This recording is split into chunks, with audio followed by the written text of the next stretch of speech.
My name is Margaret Calloway. I am 63 years old. I am a retired middle school science teacher who spent 31 years explaining to 12-year-olds how things work, how photosynthesis works, how gravity works, how the water cycle works, and I am, as of 9 months ago, the woman who finally explained to her daughter-in-law how property law works.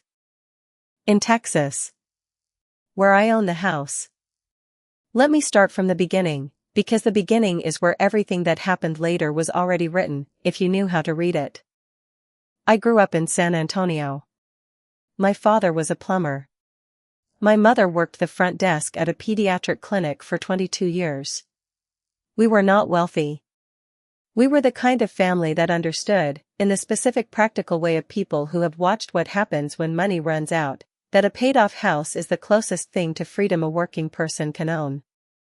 My husband Gerald and I bought our house in the hill country outside San Antonio in 1989. 4 bedrooms, 2.5 acres, a front porch that faces west and catches the evening light in the way that makes you understand, every single day at around 6 o'clock, why people build porches. Gerald and I raised our son Tyler in that house. Tyler learned to ride a bike in the driveway. Tyler's father built the back porch addition with his own hands over 2 summers. Gerald died in that house, in the bedroom where we had slept for 26 years, on a Tuesday morning in November, with the hill country light coming through the window and me holding his hand. The house has my name on it. Not Gerald's and mine. Gerald put it in my name alone in 2008, after a health scare that turned out to be nothing but that made him think hard about what he wanted to leave behind and how he wanted to leave it. He sat me down at the kitchen table and he said, "Margaret, I want this house to be yours alone. No complications. No probate. Just yours." He drove to the attorney's office that week and had the deed transferred. I signed it. It was notarized. It was filed at the Behar County Courthouse. My name, Margaret Louise Calloway. Sole owner. I mention this now because my daughter-in-law Christy spent 3 years in my house appearing not to know it. Tyler met Christy in Austin when he was 28. She was 25, originally from Houston, and she had the specific bright energy of someone who fills every room she enters and makes everyone in it feel that the room was waiting for her arrival. Tyler called me after their 3rd date and said, "Mom, I think she is the one." I said, "Tyler, after 3 dates you cannot know that." He said, "I know." He was right, which I want to acknowledge because the story that follows is not about whether Christy loved Tyler. She did. She does. The story is about what Christy believed she was entitled to and what she was willing to do to obtain it. They married when Tyler was 31. It was a beautiful wedding in the Texas Hill Country, outdoors, in September when the heat had just begun to break. I wore a blue dress. I danced. I meant every good wish I offered. They moved into a rental in Austin for the first 2 years. Then the pandemic changed things. Tyler's firm went remote. Christy's marketing job had been remote since she started it. The Austin rental was expensive. My house had 4 bedrooms and 2.5 acres and only me in it since Gerald died. I invited them to come. I want to be clear about this, the invitation was genuine and it was mine. I was lonely in a way that a house that size makes you when only one person lives in it. I wanted Tyler close. I was willing to share my space. What I was not prepared for was the specific way Christy interpreted the word share. They arrived in March with a moving truck and a plan that Christy had apparently already developed and that I learned about in pieces, the way you learn about most things that are already decided, one small revelation at a time, each one presented as obvious. The first month was good. They were grateful. Tyler fixed the gutter that had been loose since the previous fall. Christy cooked on Sunday evenings and the food was good and we sat on the porch together and watched the evening light do what the evening light does out here and I told myself this was going to be fine. The requests started in the 2nd month. They were small at first. Could they rearrange the living room furniture? Could they put some of their things in the garage? Could they replace the kitchen faucet that had a slow drip with something more modern? Each request was delivered with warmth, as an improvement, as something that would help all of us. I said yes to most of them because they were small and because I had invited them here and because saying yes felt like being a good mother-in-law. I understand now that each yes was a brick in a wall Christy was building, not with malice. I want to be fair about that, but with the specific confident momentum of a woman who had decided, without saying so directly, that this house was going to become her home, and that the process of making it her home was simply a matter of time and incremental adjustment. By month 4, Christy had repainted the guest bedroom without asking me. By month 5, she had moved several pieces of Gerald's furniture, pieces I had kept specifically because they were his, into the garage without a conversation. I found them there on a Sunday afternoon when I went to look for my extra canning jars. I stood in the garage looking at Gerald's reading chair and his side table and the lamp that had sat beside his chair for 20 years, and I felt something that I did not have a name for at the time. I went inside. I said, "Christy, I noticed Gerald's chair is in the garage." She said, "Oh, I hope that's okay. We just needed the space and it felt like it might be easier for you not to have those reminders around." I looked at her. I said, "I appreciate the thought, but I would like to be part of those decisions going forward." She said, "Of course, absolutely, I should have asked." She said it with complete warmth. She also, within 3 weeks, began moving other things. A bookshelf. A set of curtains my mother had made. 3 framed photographs from the hallway, replaced with photographs of Tyler and Christy that were, in themselves, lovely, but that occupied the same hooks where my family's history had hung. I said something each time. I was always heard warmly.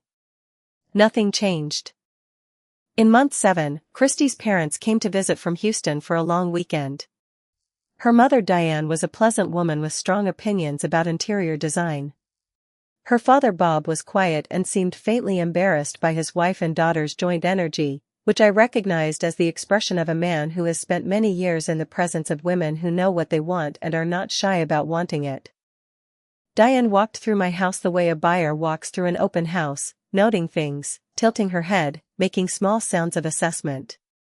At one point she said to Christy, loud enough that I could hear from the kitchen, "You know what this room really needs is for the whole thing to be opened up. This wall here is not load-bearing." I was standing at the kitchen counter 8 feet away. I set down the glass I was holding. I did not say anything. I went to the back porch and looked at the 2.5 acres and the cedar trees and the evening light, and I breathed. That night, after Diane and Bob had gone to bed, I heard Christy and Tyler talking in the living room. I was not eavesdropping. The house is old and the walls carry sound in ways you learn to expect after 34 years. I heard Christy say, "Your mom is never going to use this place the way we could. We need to be thinking about the long term. Tyler, eventually this is going to be ours." I heard Tyler say something quiet that I could not make out. I heard Christy say, "I just think we need to start having that conversation." I went to my bedroom. I sat on the edge of the bed in the dark. I thought about Gerald sitting at the kitchen table in 2008 saying, "Margaret, I want this house to be yours alone. No complications. Just yours." I thought about the deed filed at the Behar County Courthouse. I thought about the chair in the garage.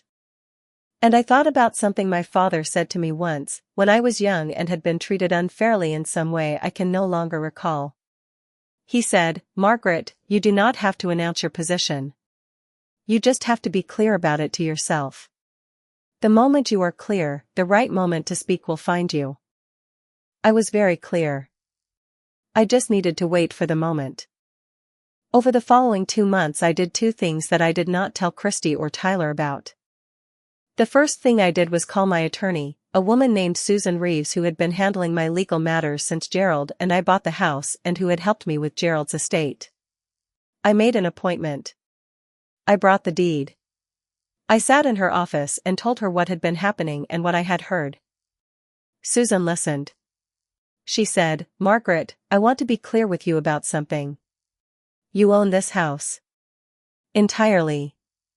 Your name is on that deed and Tyler's name has never been on it and Christy's name has certainly never been on it. There is no legal mechanism by which the things you have described, the furniture moving, the repainting, the conversations about eventually, change that ownership in any way. She said, the question is what you want to do with that information and when. I said, I want them to know. Not in a fight. Not in a scene. I want them to know in a way that is clear and complete and that leaves no room for a different understanding later. She said, I can help you with that. She drew up a formal letter, not a legal threat, not a cease and desist, but a document that clearly and completely stated the ownership of the property, the rights of the owner, and the terms under which the current living arrangement existed. It was polite. It was specific. It was the kind of document that, once read, cannot be unread. The second thing I did was put Gerald's chair back in the living room. I did it on a Tuesday afternoon while Christy was on a work call and Tyler was in Austin for a meeting. I carried it in from the garage myself. I put it back in the corner where it had always been, beside the lamp, exactly as it had been for 20 years. I sat in it for a moment. It smelled faintly of Gerald still, or I imagined it did. I put the photographs back in the hallway. I put the curtains back on the windows. When Christy came out of her work call and walked into the living room, she stopped. She said, "Oh. You moved things back." I said, "Yes." She said, "Margaret, we moved those for a reason." I said, "I know. I moved them back for a reason." She looked at me. I said, "Christy, I think we need to have a conversation. All three of us. This weekend, when Tyler is home." She said, her voice careful now, "Is everything okay?" I said, "Everything is fine. I just want to have a conversation that I think is overdue." Tyler came home on Friday evening. I had made dinner, pot roast, which is Tyler's favorite and which I made because I wanted the evening to be warm, not combative. I wanted my son to know that what I was about to say came from love, not from anger. After dinner, at the kitchen table, I placed Susan's letter in the center of the table. I said, "I want to read something to you both. Not because I'm angry. Because I love you both and I think we need to be operating from the same set of facts." I read them the letter. All of it. The ownership. The deed. The date it was transferred. The terms of their living arrangement as a guest arrangement, not a co-ownership. When I finished, the kitchen was quiet. Tyler looked at the letter. Then he looked at Christy. Christy's face had done something I had not seen it do before. The warmth was still there, technically, but underneath it something had shifted, the specific shift of a person whose plan has encountered a fact they did not account for. She said, "Margaret, I never meant to imply that I thought the house was mine." I said, "I know. And I'm not suggesting you did anything wrong, exactly. What I am saying is that I want to be clear, going forward, about what this house is and who it belongs to, so that we are all making decisions from the same place." Tyler said, "Mom. The chair. Gerald's chair." I said, "Yes." He said, "She had it put in the garage." I said, "She did." Tyler looked at his wife. There was a long silence. The kind of silence that has a lot inside it. Christy said, "I was trying to make it feel like our home." I said, gently, "This is my home, sweetheart. You are welcome in it. Those are different things." I want to tell you what happened after that conversation, because after is where people always want to know and where the story either becomes clean or becomes complicated. It became both. Christy and Tyler moved back to Austin 4 months later. It was their decision. I did not ask them to leave, but I did not ask them to stay, either. Tyler found a house in a good neighborhood north of the city. I helped them with the down payment, which I offered freely because Tyler is my son and because I could and because generosity that is chosen is a different thing entirely from generosity that is assumed. Christy and I still have a relationship. It is not warm in the way it was in the beginning, when the warmth was partly performance and partly real and I could not tell which was which. What it is now is honest. She knows where she stands. I know where I stand. We are civil at holidays. Tyler's children, when they come, will grow up knowing their grandmother's house, this house, my house, as a place where they are genuinely welcomed. Gerald's chair is in the living room. The photographs are on the hallway wall. The curtains my mother made are on the windows. The evening light still comes through the front porch at 6 o'clock the way it always has, the way it did when Gerald and I first sat on this porch 34 years ago and understood why people build them. I want to tell you what I learned, because this story is not really about Christy. Christy is a young woman who wanted something and went after it in the way she knew how. I understand that. What I want to talk about is what I learned about myself. I learned that I had spent 3 years being the kind of woman who notices and says nothing, and that the noticing without the saying is its own form of participation. Every time I said okay to something I was not okay with, I was not keeping the peace. I was handing over a piece of the house 1 degree at a time. I learned that clarity is not cruelty. The letter I read at the dinner table was not a weapon. It was a fact. Facts stated clearly and kindly are not attacks. They are the foundation that a real relationship, one that can survive difficulty, one that is based on what is actually true, has to be built on. I learned that my father was right. I did not have to announce my position. I had to be clear about it to myself. The moment I was clear, the right moment found me. I am 63 years old. I have lived in this house for 34 years. I have put 31 years into the minds of children who needed someone to explain how things work. I have buried my husband in the county where I intend to be buried myself. This house has my name on it. It has always had my name on it. And now everyone in it knows it. That is the whole story. That is everything. I want to go back to the garage for a moment, because the garage is where something important happened that I have not fully described. The afternoon I found Gerald's chair and his side table and his lamp arranged in the corner of the garage. I stood there for longer than I have said.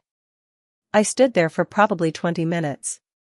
I am not a person who cries easily. 31 years of middle school will do that to you. You develop a specific capacity for absorbing difficulty without going to pieces, but I cried in the garage that afternoon. Quietly, standing up, the way I have always cried when I do not want anyone to hear it. I was not crying because I was angry at Christy. I was crying because of what it felt like to see the objects of a person you loved treated as obstacles. Gerald's chair was not just a chair. It was the place where he read every evening for the last 15 years of his life. It was the place where he fell asleep with the book open on his chest and I would come in at 9 o'clock and take the book out of his hands and put the bookmark in and turn off the lamp. It was the place where he sat when Tyler called us after his first real job and we put the phone on speaker and Tyler's voice came out of it young and happy. It was the place where Gerald sat the morning after his diagnosis, looking out the window at the cedar trees, not saying anything, just looking. It was a chair. It was not just a chair. When I carried it back inside on that Tuesday afternoon, it took me 3 trips, the chair, the side table, the lamp, and I was breathing hard by the end because I am 63 and the chair is heavier than it looks. I set the lamp up and plugged it in and turned it on and the light came out of it the same warm yellow it had always been, and I sat in the chair for a few minutes in that light. I thought about what my son had said to me once, a few months after Gerald died. He said, "Mom, how do you keep going in that house? Doesn't it hurt to be there?" I said, "Tyler, the hurt is not in the house. The hurt is in the losing.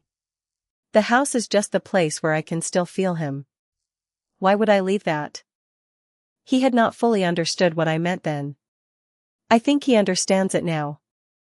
The chair being in the living room is not about sentiment. It is not about refusing to change or refusing to let go. It is about what it means to have built a life in a place with another person, to have the particular history of a specific house, specific rooms, specific chairs, and to have the right to determine what happens to the things that hold that history. That right is mine. It has always been mine. The deed confirms it in legal language. But the truth of it is not in the deed. The truth of it is, in 34 years of mornings on this property, in the gutter Tyler fixed and the porch Gerald built and the curtains my mother made, in the evening light that comes through the front porch at 6 o'clock whether I am watching it or not. The house knows whose it is. Houses always do. I also want to tell you about the conversation I had with Tyler, privately, about 2 weeks after the dinner table evening. Christy was in Austin for a work meeting and Tyler was working from home, and I made lunch, sandwiches, nothing elaborate, and we sat at the kitchen table and I said, "I want to talk to you about how you are doing with all of this." He was quiet for a moment. He said, "I didn't know about the chair." I said, "I know." He said, "I didn't know about the photographs. Or the curtains." I said, "I know that too." He said, "She was trying to, I think she genuinely thought she was helping. She thought it might be easier for you not to have those reminders." I said, "Tyler, those are not reminders. That is your father's chair. There is no such thing as a helpful removal of your father's chair from the room where he sat for 15 years. He was quiet for a long time.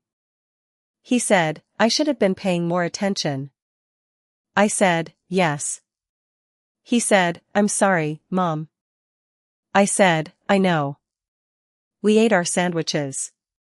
Outside, the cedar trees were doing what they do in October, which is hold very still in the dry air with their blue-gray color against the sky. I have looked at those trees for 34 years. I have never stopped noticing them. Tyler said, after a while, "She loves me." I said, "I know she does." He said, "I love her." I said, "I know that too." I said, "Tyler, what happened here is not about whether she loves you or you love her. It is about whether the people you live with understand the difference between their home and someone else's. That is a thing she is going to have to learn, and I believe she is capable of learning it. But I am not going to help her learn it by pretending she already has." He nodded. He said, "The house in Austin has the deed in both our names." I said, "Good." He said, "I want you to know I'll pay attention this time." I said, "That is all I am asking." He hugged me before he left that afternoon, a longer hug than he has given me in a while, the kind that says more than the words that come with it. I stood on the front porch and watched his truck go down the drive and turn onto the county road, and then I went inside and made myself a cup of coffee and sat in Gerald's chair and looked out at the cedar trees. The lamp was on.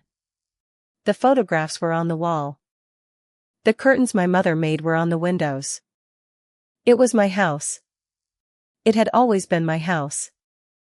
And it felt like it again. One more thing. Susan, my attorney, called me about 3 weeks after the dinner table evening to check in. She asked how things had resolved. I told her. She was quiet for a moment. Then she said, "Margaret, I have been practicing law in this county for 23 years and I want to tell you something." I said, "Tell me." She said, "Most people in your situation either say nothing until it is a full legal emergency, or they say everything in a way that burns the relationship to the ground. You did neither. You waited until you were clear. You said what was true with a letter instead of a fight. You kept your son. That is not common." I said, "I had a good teacher. My father told me a long time ago that you do not have to announce your position. You just have to be clear about it to yourself." She said, "Smart man." I said, "He was a plumber from San Antonio who never went past high school. He was one of the smartest people I have ever known. I am Margaret Louise Calloway. I am 63 years old. I taught science for 31 years. I have lived in the Texas Hill Country for 34 years. My name is on the deed. My father's lesson is in my bones. My husband's chair is in the living room. And the evening light still comes through the front porch at 6 o'clock, the same as it always has, the same as it always will. That is the whole story. That is everything. I want to tell you something about the 9 months before all of this, the 9 months I spent noticing and saying nothing, because I think that is the part that most women watching this will recognize most clearly. When you are the mother-in-law, there is a specific pressure that comes with the role. Not from outside, exactly, from inside. From the expectation, absorbed somewhere across all the years of being a mother and a wife and a woman in the particular culture I grew up in, that keeping the peace is your job. That smoothing things over is your job. That swallowing the small thing so it does not become a big thing is your job. I am good at that job. I have always been good at it. 31 years of middle school required a significant capacity for absorbing difficulty without creating new difficulty, and I developed that capacity thoroughly. A 12-year-old who is rude to you in class is not a reason for a scene. A colleague who takes credit for your curriculum idea in a staff meeting is not a reason for a confrontation. You file it. You note it. You address it when the right moment arrives, in the right way, and in the meantime you keep going. The problem, I have understood since, is that I applied the middle school teacher's patience to my own home. I treated my own home the way I treated a classroom, as a place where my job was to manage the dynamic, keep everyone functioning, absorb what needed to be absorbed. And that is not wrong in a classroom. A classroom is not yours. You are there to serve the children in it. But a home is different. A home is yours. Or it is supposed to be. I had spent 9 months managing the dynamic in my own home, absorbing what needed to be absorbed, keeping things smooth. And the result of 9 months of smoothing was that Gerald's chair was in the garage and my mother's curtains were in a closet and my family's photographs had been replaced on the wall of my own house. I want to be careful about how I say what I am about to say, because I do not want it to sound like a judgment of Christy. It is not. What I am saying is something about the mechanism. When we consistently absorb things we should not have to absorb, we do not keep the peace. We create the conditions for a larger disruption later. Every small yes I said when I should have said let's talk about that first was a step in a direction that ended at a dinner table with a letter about who owns what. If I had had that dinner table conversation in month 2, not with a letter, just with the direct and unhurried truth, I do not think we would have arrived where we arrived. The letter was not what I wanted. The letter was what 9 months of swallowing required. I am not saying this to criticize myself. I am saying it because I believe it is useful. If you are watching this and you recognize the pattern, the small yes after small yes after small yes, the noting without the saying, the managing of the dynamic in a space that is supposed to be yours, I want you to know that the direct and unhurried truth, said early and kindly, is almost always better than the letter you end up writing 9 months later. Say the thing. Say it gently. Say it early. The relationship that can survive the early gentle truth is stronger than the one that requires 9 months of smoothing to hold together. That is what I know now. There is something else I want to tell you, about the day Tyler and Christy drove away with the moving truck. I stood on the porch and watched them go. The truck was big, they had accumulated, in 18 months, more than a rental had contained, and the truck was stacked with it. Tyler drove. Christy sat on the passenger side. When they reached the end of the driveway, Christy looked back at the house. I could see her face through the passenger window, turned back toward me. I raised my hand. She raised hers. That was all. I stood on the porch after the truck turned onto the county road and I looked at the 2.5 acres and the cedar trees and I felt, in the quiet that followed the truck's engine, something I had not felt in 18 months.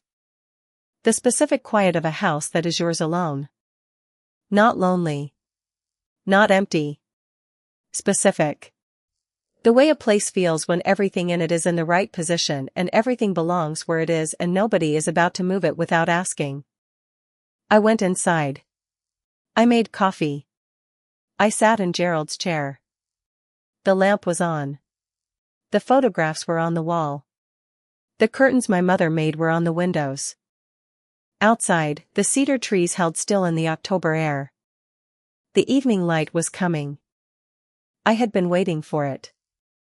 I want to end with something my mother told me once, when I was newly married and adjusting to what it means to share a space and a life with another person. She said, "Margaret, a home is not just the walls. A home is everything you put into it and everything you know about it that no one else knows. Take care of what you know. I have taken care of what I know. For 34 years I have taken care of what I know. And I intend to keep doing it for as long as the evening light comes through that front porch at 6 o'clock, which I expect it will be doing long after I am gone.